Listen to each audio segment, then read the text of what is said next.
Well, welcome into a live edition of the KC Sports Authority podcast. I'm your host, Keegan Russell. We'll give it a few seconds here, see if anybody wants to join us live.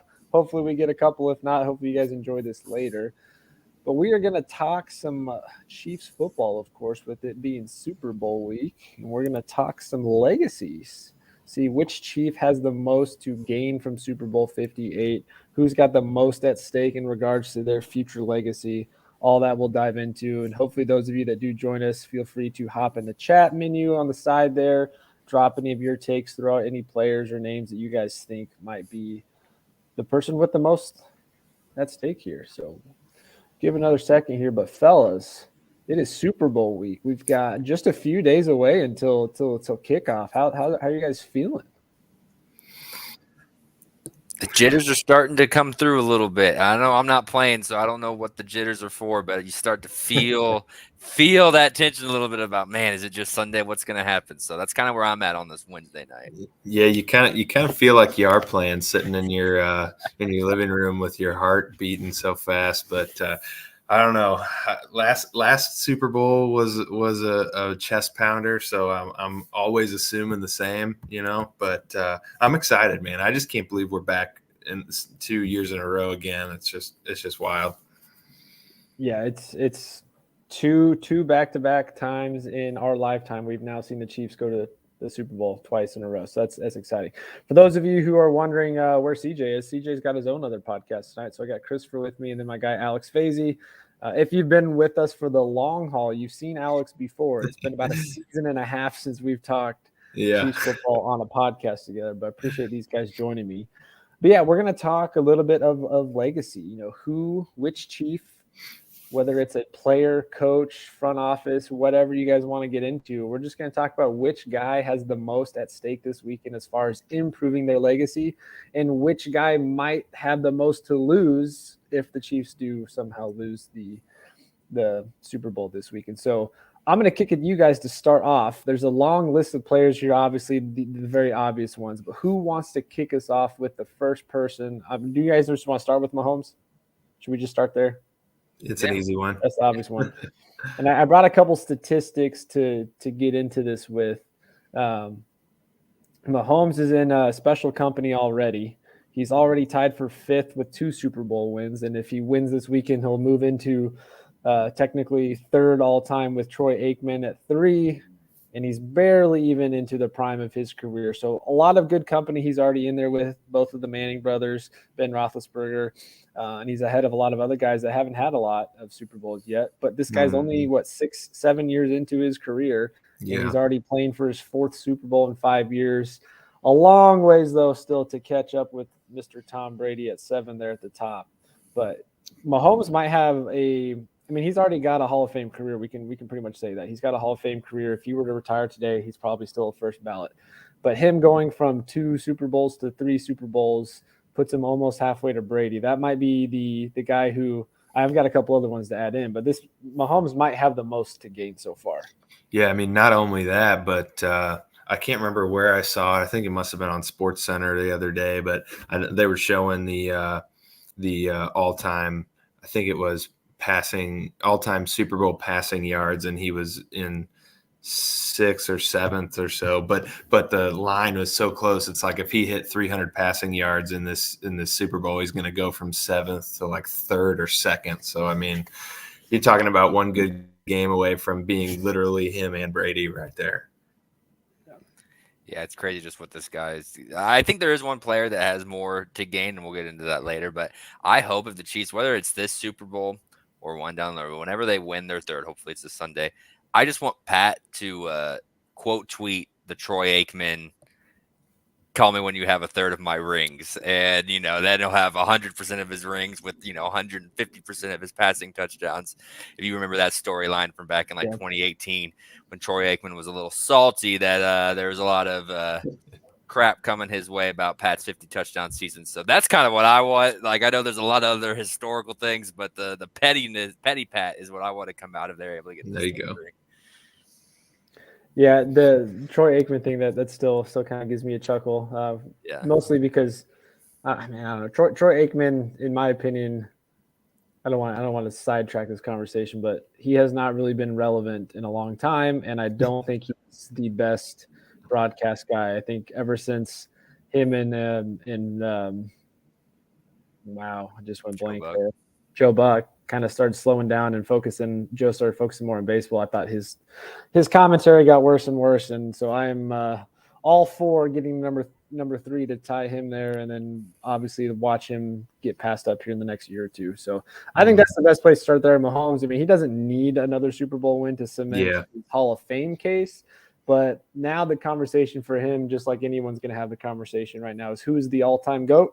You know, Tom Brady's looming large up there, but Mahomes, if he gets to 3 this weekend, he is almost halfway to that 7. Still a lot he has to do, a big uphill climb, but that definitely puts him in that category of one of the most successful guys to do it, especially since he's barely halfway into his career. Yeah. At the age of 28 to have been in 3 Super Bowls, won 2 of them, and you're talking to going to this next one. That's something I wish I could be doing that. That's definitely a lot higher than I'm achieving.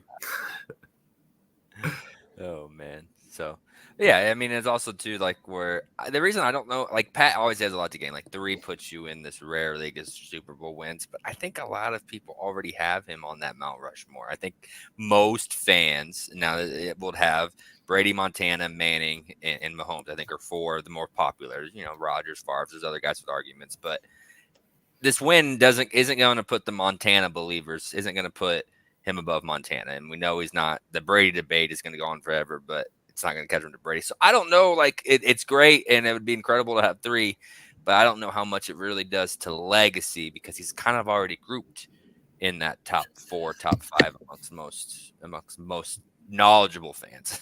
Yeah, I guess that's where you start.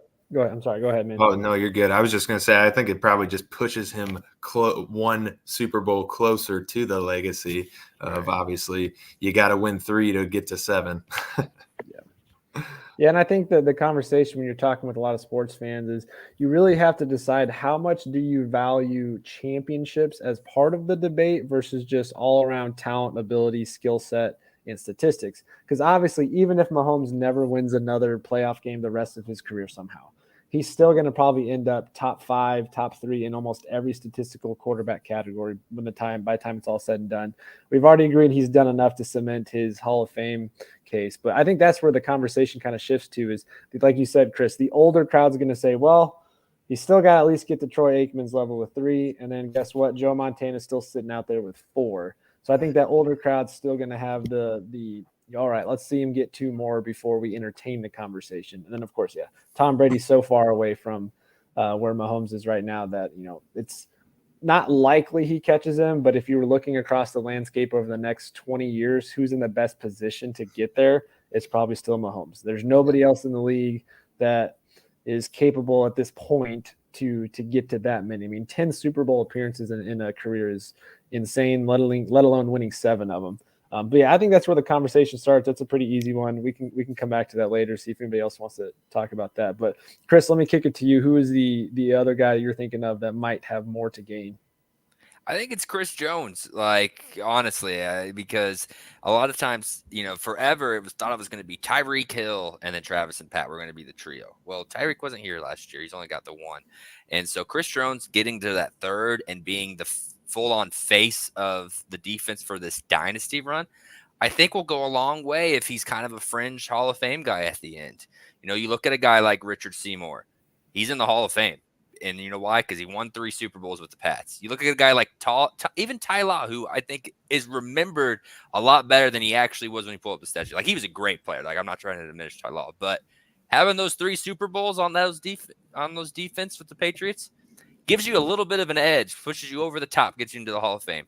So I think Chris Jones, you're looking back at it, like, especially if he falls off, because he's a big man in his 30s now. If he falls off, having 3 rings and being the first guy you remember past Pat and Travis will go a long way in a Hall of Fame case for Chris Jones. He's a guy that, Andy's in the Hall, Pat's in the Hall, Travis is in the Hall. Chris Jones, probably, but I think this would almost cement that if they were able to win this game. I think that's a fantastic one, because the other conversation you have with Chris Jones is he going to get there statistically? Right. Is he going to get enough sacks here down the stretch of his career to, really put himself up there with some of the all-time greats? And if he doesn't, having 3 Super Bowl wins, obviously doesn't hurt you. So I completely agree there. If he can get to his third one, I think he's probably one of the most motivated guys on the roster for this weekend, because not only does he want to get a third ring, contract year, he's trying to prove not just to the Chiefs but the rest of the NFL, hey, I'm worth the $30 million. So I fully expect, and as we'll get into predictions later this week on our game preview, Chris Jones is probably going to have himself a monster game, because he's got a lot on the line, just like you said there. So he was, as I was thinking about this topic the other day, he was the one that popped up to me player-wise that probably has the most to gain, because his Hall of Fame legacy case, it's still too early to really set anything there. Whereas like you said with Mahomes and Kelce, they're already locked in. But yeah, Alex, any thoughts on Chris Jones? Man, I agree. I mean, especially with the whole contract back and forth at the beginning of the season, him having to prove his worth at coming back this season after missing a few games. Obviously, he's shown. I mean, the Chiefs defense is a completely different defense with him on the field this year. But yeah, the Super Bowl is where it counts. And I think it goes a long way into helping him maybe remain a Chief, have a monster game this year. And maybe the Chiefs just say, you know what, we got to have this guy. We need this guy on our defense. Or, I mean, worst case scenario for the Chiefs, obviously, but good case scenario for him, you have another monster game. You get, like you said, you get that next Super Bowl, and that's going to set you up for a pretty hefty paycheck coming somewhere else too. Yeah, I agree. I think he's got a lot. And I know that was a really quick conversation on Chris Jones, but I think that really sums it up. Let's go to Travis Kelce for a moment. Obviously, he's already got tons and tons of NFL records, 7 straight 1,000-yard seasons. He's already surpassed Jerry Rice in several statistical categories for playoff statistics. And assuming he continues to play at least 1 or 2 more years, there's probably a good chance he ends up topping off just about every receiving category as far as the playoffs go. But what do you guys think it does for him? I mean, he said it the other day during media session that he's as hungry as ever to go get this third one, and it means a lot to him. What, outside of the tight end position, because we already know he's probably going to go down as the greatest tight end, what does getting that third Super Bowl do for him as far as all-time NFL players as a whole? Yeah, I mean, the 3 Super Bowls, also a back-to-back Super Bowl. I think that he said it best. I mean, players that have gone back-to-back in Super Bowls, those guys are the guys that go down in history. Those are legends of the sport. And I think that's probably one of the main reasons why he's so hungry this year, is that back-to-back status.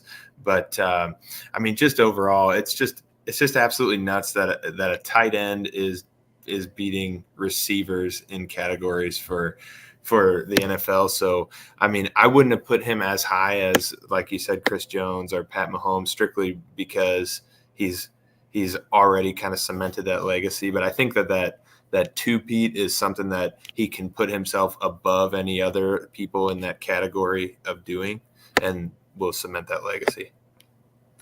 Yeah, it's like, I don't know how much long term, like kind of like what Alex was saying, like, he's already in the Hall of Fame. He's already got his 2 rings. He's already, argued as the best, if not the best tight end of all time, depending on if you want longevity or full on peak. I think that's the only argument that Gronk has over Travis at this point is the peak was pretty elite, but like tons of touchdowns in that 3 years. Yeah, it was crazy what Gronk did there. But what Travis has been able to do for 8, 9, 10 years at this point is just been incredible. Like, yes, the 3 Super Bowls puts an exclamation point on it, and you can say you were the main receiving cog in a dynasty, which is huge. But like overall, like, I don't know if it has everlasting, or a huge as an impact if or if they lose. So it's big. 3 is a big number, but I think that's just more for the entire Chiefs brand than just specific to Travis Kelce.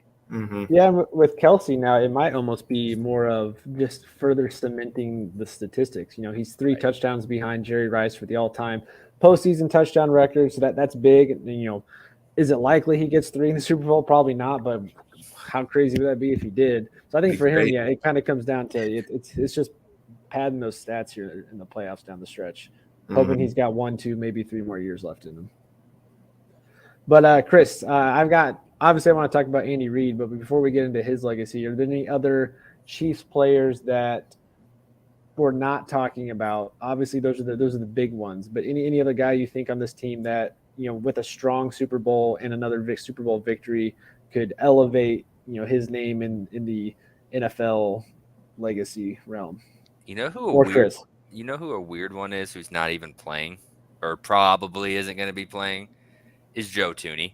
Like, no one's going to remember, because he's an offensive lineman, no one's going to remember if he played or not in this game 5-10 years from now. They're going to see he played 17 games and he was an all-pro on a Super Bowl team during the regular season. And, he's already won, 3? I think he won two with the Patriots and the one last year. So this would be a 4th Super Bowl championship for Joe Thuney. And he was an all-pro second team last year. He's an all-pro first team this year. Like, if he strings a couple more all-pros in there, 4 Super Bowl rings. I mean, that's a Hall of Fame case as there too for guards, where half the battle is people knowing your name. And I think Joe Thuney is one of those few guys whose name is starting to get more and more known. The injury is almost helping him in that regard, because it's forcing people to talk about him not playing this week. And again, like I said, no one's going to remember if he played or not, but you're going to see those 4 Super Bowl rings next to his name when it's time to retire, and who knows where that lands him. Yeah, he was one that I for sure thought of, because offensive linemen, I feel like, have a very uphill battle to get into the Hall of Fame, because there's just not a lot of statistics to really throw out there to show your dominance. But if you can be a key cog on a strong, solid offensive line and go to multiple Super Bowls, yeah, if this becomes his 4th Super Bowl, he's already in the top 20 in NFL history as far as number of total Super Bowl rings, with Brady obviously having the most at 7. But if you get to 4, you're already you're over halfway to having the most Super Bowl rings in NFL history for a player. So I think that would be huge for him, just because it's so hard to continuously build up a Hall of Fame case as an offensive lineman unless you're just consistently known as the best guy at your position for, you know, a decade plus. So I think that's a fantastic one there. Alex, any other Chiefs players before we get to Andy Reid? Okay, hear me out. These guys are so young, so it's hard to. They do it a few more times. I mean, hear me out on this one, okay? Maybe not statistics wise, but I think L'Jarius Sneed has a good chance at showing something, and the reason for that is I take last year's Super Bowl and the previous couple years. Obviously, the Chiefs not having, you know, a defense to be writing home about, and maybe outside of Chiefs Kingdom, I don't think he was getting the respect that he probably deserved. I think maybe within the Chiefs community, we knew, okay, hey, L'Jarius Sneed, you know, on our back, that's the guy. But outside of that, I don't think, with the Chiefs defense not really getting that much of a bump before this season, I don't know if maybe he was getting that.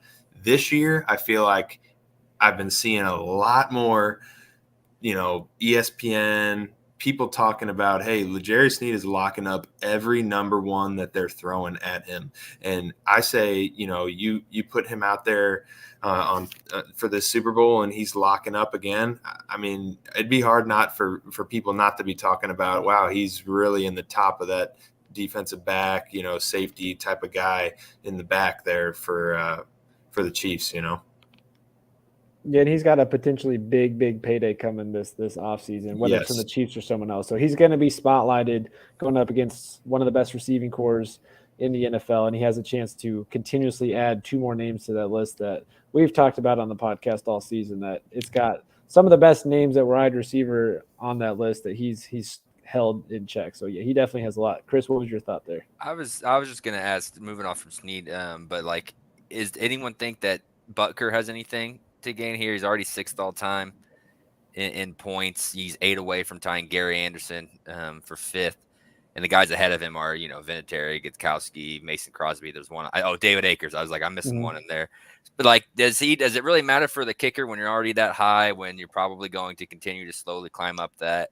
Does a Super Bowl ring really matter for those kickers, or is it just kind of like, hey, we got a good guy and he can keep putting up points? I do think it's kind of like with Joe Thuney, where it certainly helps because, again, if you're thinking Hall of Fame perspective, Mhm. There's what, two off the top of my head, two, maybe three kickers in the Hall of Fame. Stenerud and Gary Anderson, I think. Yep. And then the next most likely one, somewhere between Vinatieri, at some point, I would think maybe Justin Tucker's been getting a lot of talk.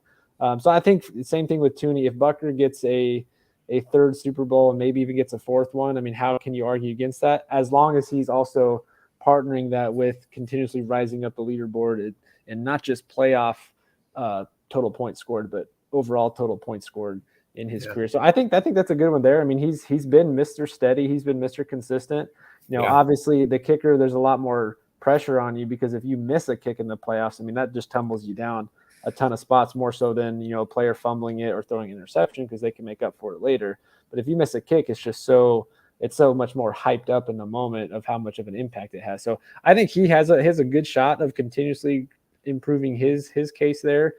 Kicker's just another one of those hard ones from a Hall of Fame perspective to debate. So just like with any of these harder positions, the more championship rings you could put on your resume, obviously the better. I think with him, you got to have a big time moment kind of kick, whether it's he had the big ones in the playoffs last year to continuously push us through. But if you have like a game winning kick in the Super Bowl, or you nail a monster, 58-yard field goal to go into halftime or something like that with a big momentum swing, he's going to have probably a couple more signature playoff moments in addition to a third Super Bowl ring to continuously pad his case. Mm-hmm. I agree. Yeah, I think that's it for me as far as players go. I think the rest of the guys that you would want to talk about, they're just too young in their career. Nick Bolton is probably the next most likely guy to get a good bump from this. Even McDuffie, if McDuffie goes first 2 years with back-to-back Super Bowl wins, that's huge for him. As long as he continues to develop, he does what he does. But I mean, really, as you're looking at this legacy case, if you think about any team, it's the guys that score. It's the guys that get in the end zone. It's the guys that are going to have the biggest impact. I was asking a few people earlier in the week what they thought about Isaiah Pacheco, and running back's another hard one because you just don't have the longevity like you used to. Right. And Pacheco wasn't part of that first Super Bowl. But if he has a monster game and somehow, rips off Super Bowl MVP, that could add to his, but I don't think it's enough to really push him up the leaderboard anymore unless he just has like a monster 4 touchdown kind of day. Which is hard to do. Christian McCaffrey could do it. Right. If you want to talk San Francisco 49ers that have the best chance of improving their legacy. I mean, almost every guy on the team needs the Super Bowl win, especially the head coach, Kyle Shanahan. They have a lot more. I think that's why as we get in later in the week with our game previews, to me, there's just so much more pressure on the 49ers for this game because a lot of those guys, their legacies are not submitted yet, and especially a guy like Kyle Shanahan. But let's talk about our big man, our head coach, Andy Reid. Reid has been to multiple Super Bowls now. For the longest time, he's not a Hall of Famer until he gets that ring. Finally gets a Super Bowl ring in 2019, goes back-to-back Super Bowls, loses, wins his second last year, has a chance to win his third this year. That's already going to put him into a nice category. As I pull that statistic up here for you. Andy Reid sitting at 2. If he wins this weekend, again, just like with Mahomes, puts him in third. Several more behind Bill Belichick, but one behind Chuck Noll, which also ties him with Joe Gibbs and Bill Walsh. For those older NFL fans, obviously, those are some big coaching names in the history of the league. So I think Andy Reid has a lot to gain. I think his Hall of Fame career legacy is already locked up from the first 2. But now it's the same conversation we'll have with Mahomes in several years, which we're having already. But is Andy Reid, where does that put him in the all-time greatest coaches of NFL history? Right. There's a lot of debate on, is Bill Belichick the guy? Was he really only that great because of Brady? Obviously, Brady goes and wins a ring without him, and Belichick has struggled and is now not in the league currently. But where do you guys think this would cement Andy as far as all-time top coach in the league with a third Super Bowl win? Or who does he surpass? If he's not number 2 or number 1 already for you, what coaches is he jumping over in history by getting this third Super Bowl? I mean, it'd be hard not to put him up with the Bill Walsh, Chuck Noll. I know Joe Gibbs won 3 with Washington. I don't know why. Maybe it's the way they talk about him. Maybe it's because Washington hasn't been good forever, but he doesn't quite have the lore attached to him as the Chuck Noll and the Pittsburgh Steelers. does as obviously Bill Belichick. So I think it kind of puts him just that tier below Bill. I think obviously we all know what Andy does have going for him is he's done it with McNabb. He kind of did it with Kevin Kolb and Jeff Garcia, Mike Vick, like Alex Smith. He's been a winner as far as regular season with a lot of different guys, while Bill Belichick has just been with Brady. Mm-hmm. I don't know how much that's going to be able to convince people, when you're still 3 Super Bowls behind Bill, but I definitely think it would cement him in my mind to where he has a clear argument for the second best coach of all time. Yeah. I mean, I would arguably already put him at number 2 in my book. Now, granted, I'm a little bit younger, so some of those older guys I don't know that much about, but I don't think that this does anything in terms of propelling him over Belichick in any way. But I definitely think that for a lot of people, a third Super Bowl win, going along with what you said, Chris, about him being able to be a winner with multiple other quarterbacks as opposed to just one guy, and then you have that talk. I think it would cement him as a number 2 for a lot of people. Yeah, it's just so hard when you look at the championships that Belichick has, and then the coaching resume over the last 20 plus years, that it's hard to get to that. But there's a lot of people nationally that are starting to feel like, if Andy goes out and gets this third one, that he's right there neck and neck with Belichick. I think he's got to probably go get at least a fourth, in my opinion, to be considered equals. Because Belichick just had the longer duration of the dynasty and whatnot. But Andy right now, he's top 5 in all-time wins. I think he's at 283.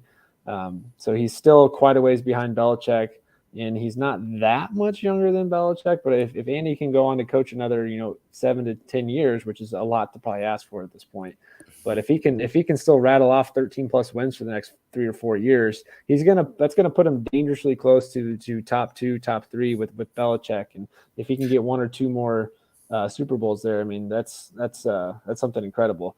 Although Belichick still got to 9 total Super Bowls with the Patriots, which is just insane to even be in 9 Super Bowls. So he's about halfway there. But I think Andy's got probably. Honestly, in my opinion, so far of who we've talked about, I think Andy's actually got the most to gain just in the conversation of greatest all-time NFL coach, in my opinion. But the other one I wanted to kind of tackle here too, I guess we could kind of combine this as 2. One with Brett Veach, maybe continuously raising himself up as one of the best GMs in league history. That's a hard statistic to really put together, so I didn't really do too much to dive into that. But Brett Veach, obviously, this would be his third Super Bowl in four appearances, in third Super Bowl in 4 appearances with the Chiefs. That's still impressive because not a lot of GMs in the NFL really get that amount of tenure in this day and age. If you don't win and if you don't make it to the playoffs within the first 4 years you're there, you're usually gone. So I think that could definitely help his case. Clark Hunt, obviously, as an owner. This is the one I want to bring up here, and I'll throw this graphic up. This is all-time franchises as far as Super Bowl victories. So the Chiefs are one of 4 franchises to have 3 Super Bowl victories, of course, along with the Broncos and Raiders and whatever team you want to call Washington moving forward. So I think the Chiefs as a franchise also have a ton to gain here because that now moves them up the ranks, ties them with the Green Bay Packers and the New York Giants. Green Bay Packers are considered one of the greatest franchises of all time. It puts them right up in there. And it only puts them 1 behind the Cowboys. And if you had to say, which team you would predict to get to 6 Super Bowls first between the Cowboys and the Chiefs, right now you probably would lean the Chiefs getting 2 more before the Cowboys even make another Super Bowl appearance. So I think the Chiefs franchise as a whole has a lot to gain as well, continuously pushing themselves up into best franchises going on. But that's kind of my thoughts there. Any other thoughts you guys want to add on there to Chiefs franchise as a whole? Yeah, I mean, I think you said it. Obviously, I'm not going to just be a hater on the Cowboys, but we all know the Cowboys are going to be a 1-and-out team for a good 5 or 6 more years probably. So I think we got a pretty good chance of bumping our way up there. Yeah. What I thought was kind of cool too, looking at the list, other than the Giants, all those other teams had a dynastic run at one point. And so kind of joining that group too as one of the 6 teams to have a dynasty, something you don't see a whole lot amongst all sports.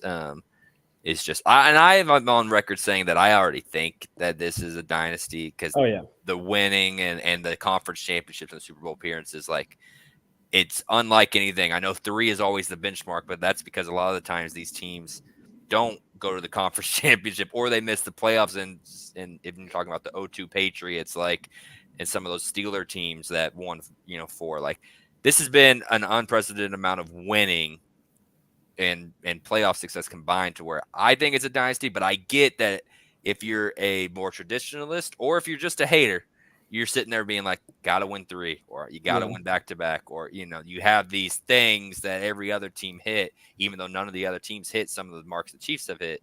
This would silence all that. You can't even debate it, and it would be forever known as a dynasty. Yeah, I think that's what's the interesting thing as you look at this list here. Majority of those teams that are top 5 right there, how many of those did they rattle off in like a 6-7 year stretch? Almost all of them, a good chunk of those Super Bowls were all within a few years of each other. So that tells you, that you got to keep that window open as long as possible and capitalize on it. So yeah, I agree. The dynasty talk from a national perspective still kind of frustrates me. I mean, there's like 3 teams in NFL history that have gone to, 6 straight conference championships. They're 2 away from tying the all-time record with the New England Patriots at 8. That 4 Super Bowl appearances in 5 years is insane, and they're still probably the front runner for next year and the year after, as long as Mahomes and Andy Reid are here. So you're telling me that dynasty, I could understand the conversation of if the Chiefs somehow go out and lose, that maybe the dynasty talk slows down, but I'm not of the opinion that you have to. I mean, if you look at I don't remember the exact time frame now, but the Spurs, their dynasty run, people extended it because of that last one they got with Kawhi Leonard back in, was it 2016? But it had been several years since their last finals win, but they were still calling that a dynasty because they were consistently winning. So I kind of take it more on if you're consistently dominant in the regular season, you consistently get to the highest peak in the playoffs. That's still part of that dynastic run. But yeah, I do think the talk of having 3 definitely solidifies, because that's what's been done previously more frequently. It's not just going to 4 and winning 2. You got to have a winning. Maybe that's the conversation. You have to have a winning record in your appearances during that dynasty run. So I would give you that. But any other thoughts as far as legacy goes in this game?